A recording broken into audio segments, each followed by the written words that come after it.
Greetings everyone. So let's talk about retirement one-on-one. Ayan, sabi nga ni Warren Buffett, no, if you don't find a way to make money while you sleep, you will work until you die. So we should practice the called delayed gratification because later, it's pleasurable naman and rewarding. So, alam naman natin, no, na talagang lahat ay dadaan sa stage na to, retirement age. So, magkano nga ba ang kailangan natin for retirement? So,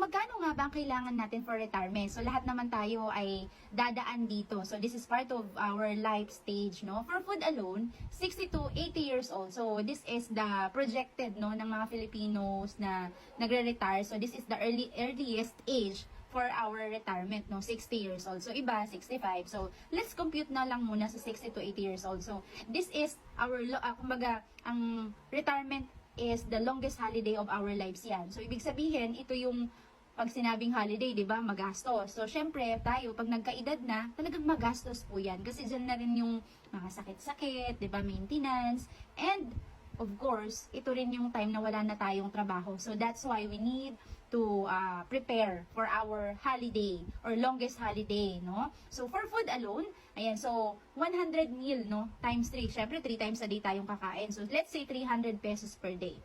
Ayan. So, 300 per day times 365 days. So, syempre, yung 1 year nun. So, ibig sabihin, ang kakailanganin natin ay 109,500 pesos per year. Yan yung magiging budget natin. So, 109 per year times 20 years. Kasi nga, 20 years pa tayong mabubuhay. So, minimum po yan. So, kakailanganin natin ng 2.1 million. 2.1 million times 2, no? Kung ikaw ay married, syempre si wifey, syempre, kailangan, hindi naman pwede na ang babudgetan mo lang yung sarili mo. So, kakailanganin natin ng 4.2 million alone, no? Para siguradong kakain tayo 3 times a day. So, wala pa po dyan yung other bills, no? Healthcare, travels, at inflation. So, alam naman natin na habang patagal ng patagal, pataas ng pataas din yung inflation. Yan, so imagine yung 1,000 pesos natin ngayon, ilang piraso na lang yung napipili. Diba? So, kaya my advice is, ngayon pa lang po, paghandaan na natin. No? Kasi we cannot avoid our retirement. No? So, iba pa rin pagka tayo ay nag-retire, no, na alam natin na secured and protected yung future na. Would retire, worry-free, debt-free, and happily.